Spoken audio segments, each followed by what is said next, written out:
बिस्मिल्लाहिर्रहमानिर्रहीम। FPSC SST mail आज मोरखा 24 अक्टूबर 2024 को होने वाला पेपर सॉल्व करते हैं। सबसे पहला सवाल है कि Allama Iqbal open university established under the policy of education.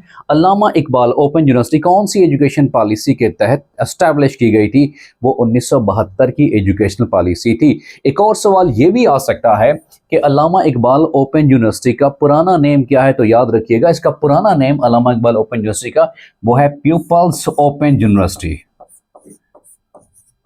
People's open university.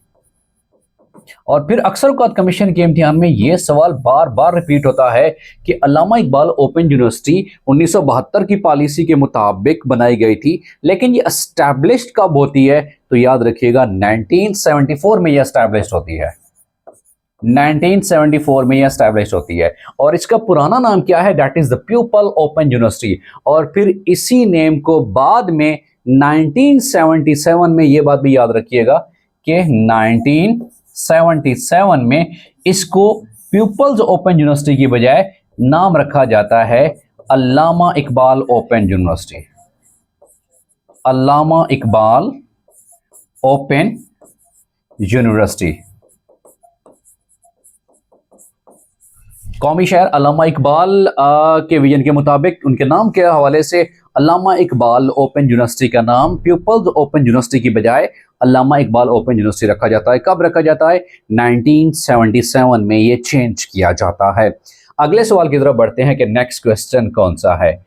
अगला सवाल है assessment during lecture is called as. तो याद रखिएगा असेसमेंट बेसिकली तीन तरह की होती है। एक वो असेसमेंट होती है, जैसा यहां सवाल पूछा हुआ था कि assessment that is carried during the lecture method, during the teaching learning method, and that is called as, वो फॉर्मेटिव असेसमेंट होती है। और अगर ये सवाल पूछा जाए कि assessment before teaching learning process, before teaching learning process, कि टीचिंग लर्निंग प्रोसेस से पहले, तो उसे क्या नाम देंगे respected students? That is called as the placement assessment. याद रखिएगा जी, that is called as the placement assessment.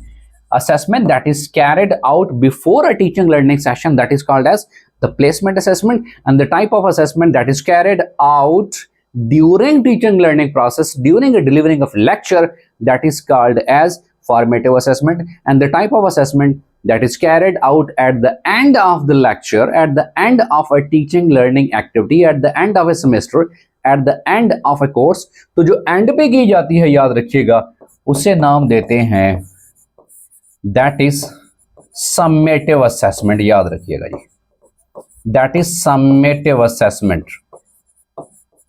जो एंड पे ली जाती है। So basically we have discuss three types of assessment, that is कि पढ़ाने से पहले प्लेसमेंट, पढ़ाने के दौरान फॉर्मेटिव, और पढ़ाने के आखिर में सम्मेटिव असेसमेंट होती है। और इसी तरह से अगर यह सवाल पूछा जाए, अक्सर औक़ात कमीशन के इम्तिहान में रिपीट होता है कि टेस्ट, मेजरमेंट, असेसमेंट और इवैल्यूएशन के कौन सा जो ऑर्डर है वो सही है? तो याद रखिएगा सबसे लोएस्ट कौन सा होता है? टेस्ट होता है जी। टेस्ट के बाद है मेजरमेंट। ये अपने याद रखना मोस्ट इंपॉर्टेंट है।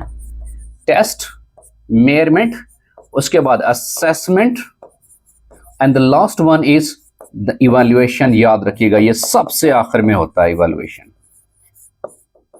सेट ऑफ क्वेश्चंस क्या है? टेस्ट है। और जब भी मेजरमेंट की बात आती है तो मेजरमेंट में टेस्ट का जो स्कोर होता है, जो न्यूमेरिकल डेटा होता है, वो मेजरमेंट है। याद रखिएगा जी, न्यूमेरिकल डेटा और द क्वांटिटेटिव डेटा, याद रखिएगा वो लिंक करेगा रिस्पेक्टेड स्टूडेंट्स मेजरमेंट से।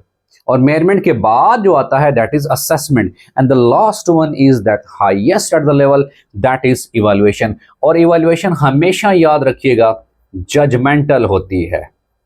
Evaluation is always judgmental, evaluation is always decision making. तो ये ओरिएंटेशन करेक्ट ओरिएंटेशन है कि सबसे लोएस्ट पे टेस्ट, उसके बाद मेजरमेंट, उसके बाद असेसमेंट और लास्ट पे इवैल्यूएशन। और इवैल्यूएशन हमेशा जजमेंटल होती है। नेक्स्ट क्वेश्चन की तरफ बढ़ते हैं कि अगला सवाल कौन सा है।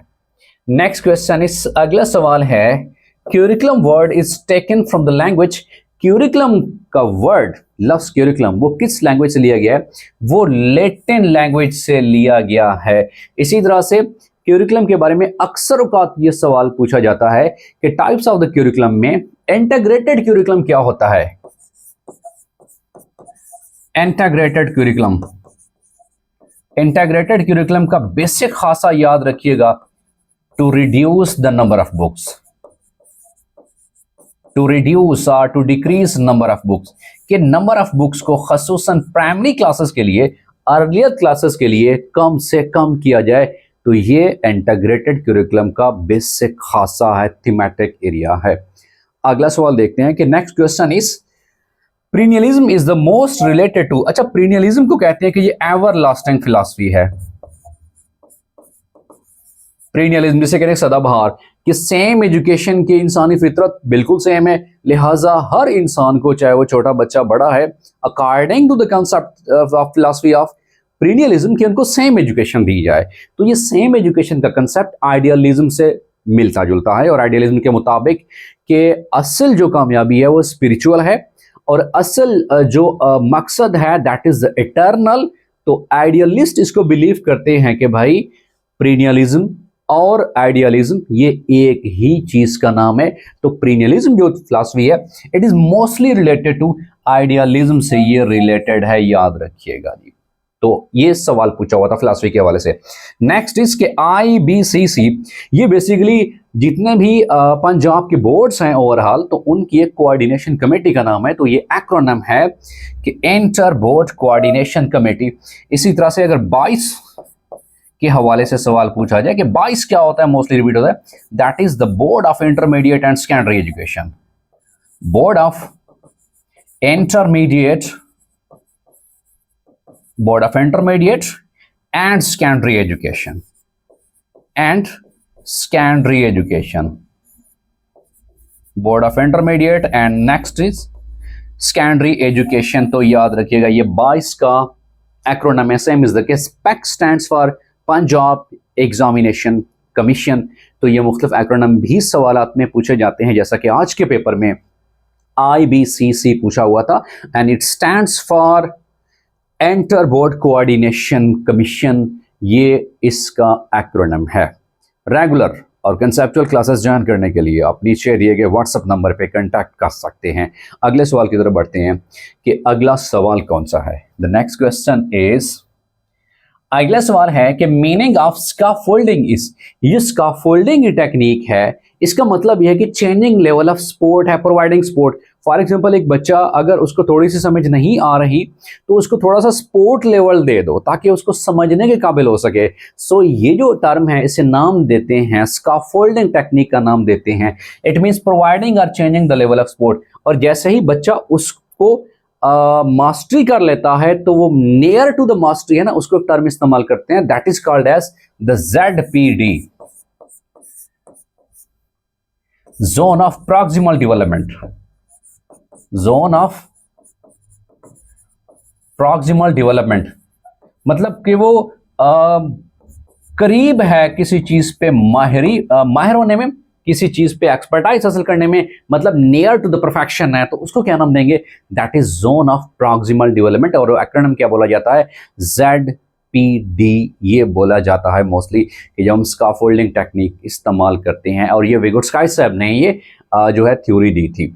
उसके बाद हमारे पास है single national curriculum, SNC। Single national curriculum was implemented in Pakistan in 2021, जब बानी जो है चेयरमैन इमरान खान, उनकी जब हुकूमत होती है तहरीक इंसाफ की, उस वक्त ये पेश किया जाता है सिंगल नेशनल करिकुलम का कंसेप्ट 2021 में। उसके बाद है कि who gave the idea of learning to do by learning, learning to do by learning, activity based idea, ये मोस्टली अमेरिकन की फिलॉसफी है। और वो फिलॉसफी कौन सी है, वो प्रोग्रेसिविज्म फिलॉसफी है। और किसने दी थी, ये डेविस साहब ने दी थी। याद रखिएगा, मोस्ट रिपीटेड क्वेश्चन है कि learning to do by learning यानी एक्टिविटी बेस्ड टीचिंग, और ये किस फिलॉसफी का खासा है, प्रोग्रेसिविज्म फिलॉसफी का खासा है, प्रोग्रेसिविज्म। ये इस फिलॉसफी का खासा है। और जॉन डावी साहब कहते हैं कि learning to do by learning in activity, hands on activities या काइनेस्थेटिक मेथड भी इसे कहते हैं कि जब एक्टिविटी बेस्ड लर्निंग की जाती है।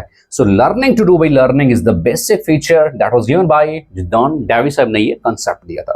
उसके बाद है कि after 18 amendment in 1973 constitution of Pakistan provision of education is, 18वीं तरमीम के बाद तालीम देना ये किसकी जिम्मेदारी है, याद रखिएगा। इससे पहले जिम्मेदारी थी फेडरल गवर्नमेंट की बिफोर 18 अमेंडमेंट, लेकिन जरदारी साहब की हुकूमत में 18वीं तरमीम जब पेश की जाती है तो उसके बाद सूबों को ये इख्तियार दिया जाता है कि सूबाई हुकूमतों को इख्तियार दिया जाता है कि आप अपना करिकुलम बनाएं, टेक्स्ट बुक वो जो टेक्स्ट बुक्स हैं वो भी पब्लिश करें, और यूं प्रोविजनल लेवल पे ये इख्तियार दिया जाता है, प्रोविजनल गवर्नमेंट को ये इख्तियार दिया जाता है कि आप एजुकेशन प्रोवाइड करें with in the province. So provisional government को ये रिस्पॉन्सिबिलिटीज दी गई थी 18वीं तरमीम के बाद।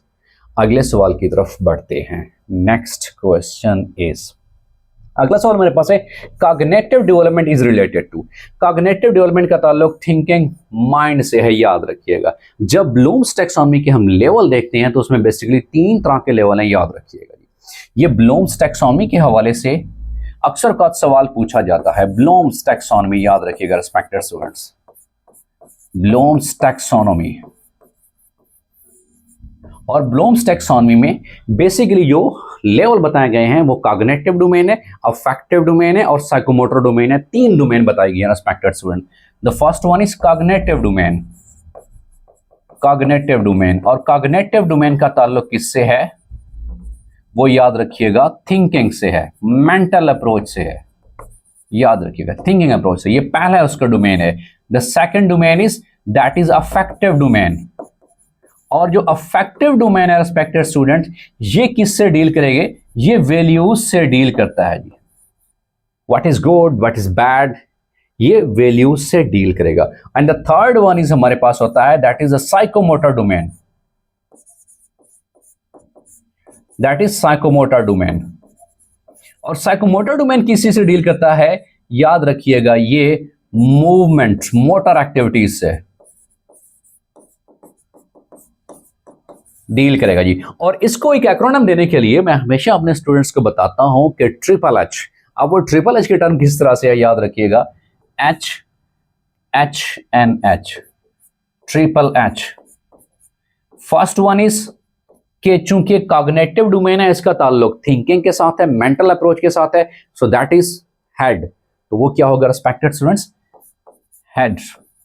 और दूसरा क्या है जी, अफेक्टिव डोमेन है, इसका ताल्लुक क्या होता है, हार्ट से होता है, वैल्यूज से होता है। So second h stands for heart, वो हार्ट के बारे में स्टैंड्स करता है जी।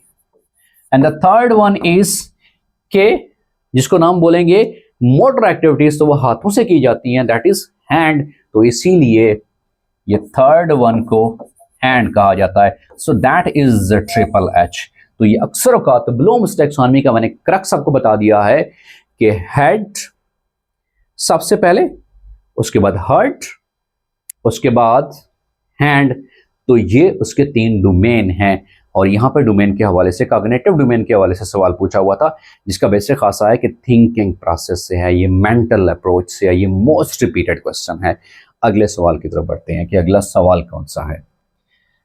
The next question is, degree colleges are now renamed as. Degree college को अब जो नाम दिया जाता है वो, चूंकि उनमें वो डिग्री कॉलेज जिनमें बीएस की क्लासेस शुरू हो रही हैं, जहां बीएस की क्लासेस हैं रिस्पेक्टेड स्टूडेंट्स, तो उनको क्या नाम दिया गया है, गवर्नमेंट ग्रेजुएट कॉलेज नाम दिया गया। और जहां पे बीएस की क्लासेस नहीं है वहां उनको नाम दिया गया है government associate degree college.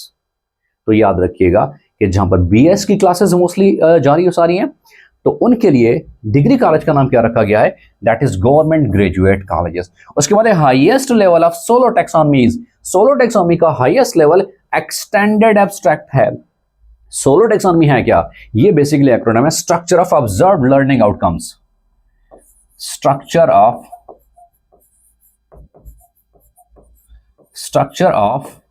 Observed learning outcome, observed learning outcome, SOLO, SOLO taxonomy, structure of observed learning outcomes. और अगर इसके लेवल के हवाले से बात की जाए, जैसा यह सवाल पूछा हुआ था, हाईएस्ट लेवल कौन सा है, वो है एक्सटेंडेड एब्स्ट्रैक्ट, और इसके 5 लेवल्स हैं। The first one is the pre structural, that is के प्री स्ट्रक्चरल, स्टूडेंट्स को पहले कुछ भी नहीं पता होता, that is the pre structural. And the second one is unistructural, सिर्फ एक एस्पेक्ट को देखा जाता है। And third one is the multi structural, and the fourth one is relational, मुख्तलिफ एस्पेक्ट्स को आपस में रिलेट किया जाता है। And the last one is extended abstract, याद रखिएगा, दैट इज एक्सटेंडेड एब्स्ट्रैक्ट। तो SLO stands for, basically it stands for structure of observe learning outcomes, और इसका लोएस्ट लेवल कौन सा है, that is the pre structural, and the highest level is extended abstract. Next question is the degree of national and international students in respect to the equivalence is responsibility of equivalence की जो degree है होती है, for example किसी ने O level किया हुआ है, किसी ने A लेवल किया हुआ है, किसी ने फॉरेन यूनिवर्सिटी से कोई डिग्री ली हुई है, अगर पाकिस्तान में आना चाहता है तो उस हवाले से जो इक्विवेलेंस का क्राइटेरिया है डिग्री इक्विवेलेंस के लिए, कौन सा इंस्टीट्यूशन जिम्मेदार है, वो है HEC, हायर एजुकेशन कमीशन जो है, ये उसकी रिस्पॉन्सिबिलिटी जुरिडिक्शन में आता है कि वो उसको equivalence certificates according to rules regulation policies बना कर दे।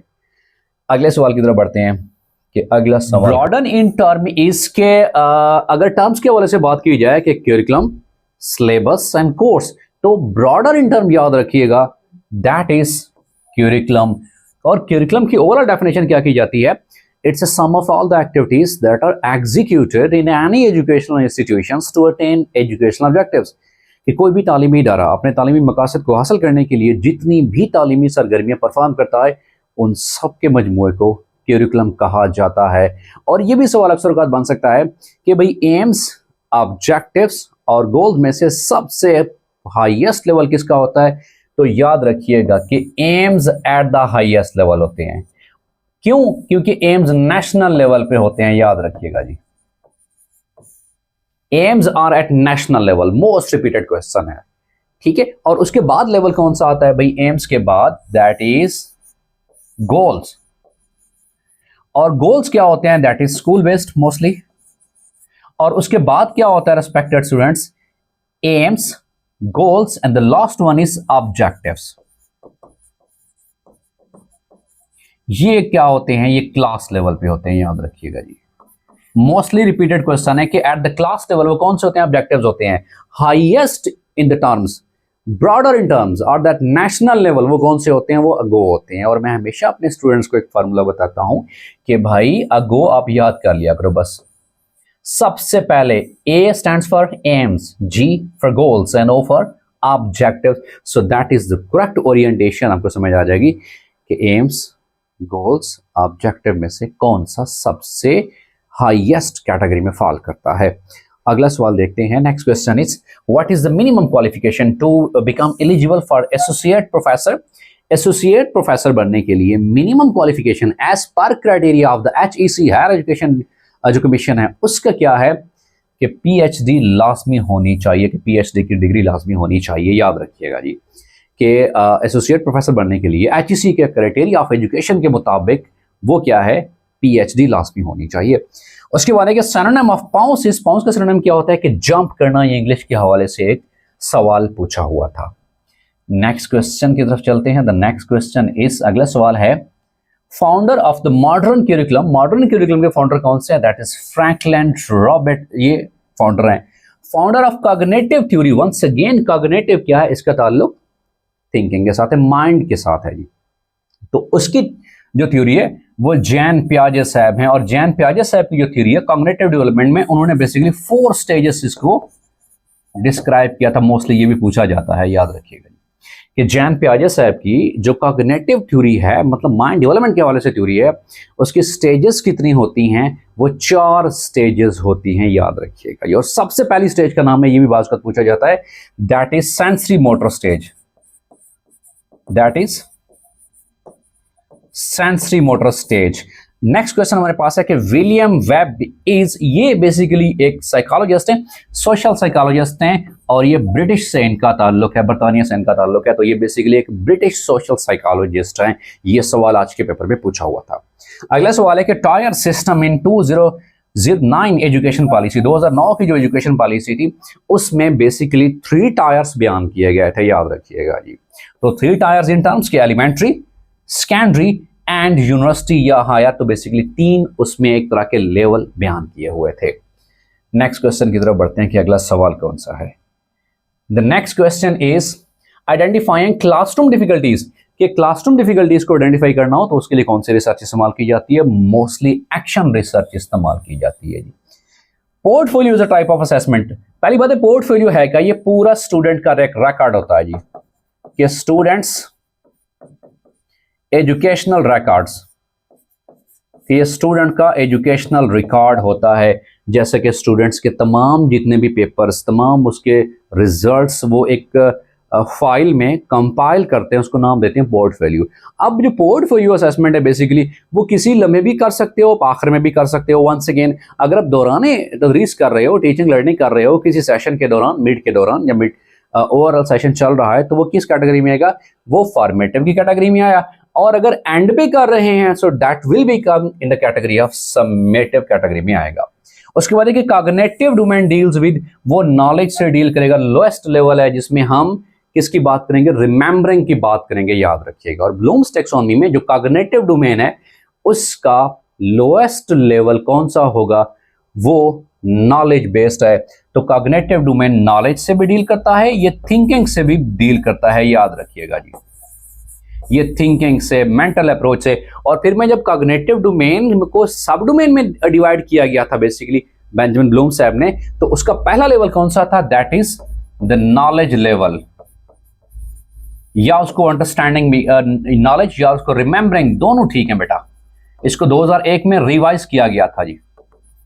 पहला लेवल नॉलेज रिमेंबरिंग, दूसरा होता है अंडरस्टैंडिंग का, उसमें थोड़ा सा लर्निंग बढ़ जाती है, याद रखिएगा जी। और तीसरा लेवल होता है बेटा दैट इज एप्लीकेशन लेवल, कि जो कुछ नॉलेज आपने गेन किया है उसको आपने अप्लाई भी करना है। और हमारे यहाँ सिस्टम ऑफ जो असेसमेंट है मोस्टली जब हम बात करते हैं lowest level of learning that is knowledge based question, उसमें फैक्ट्स को बयान किया जाता है।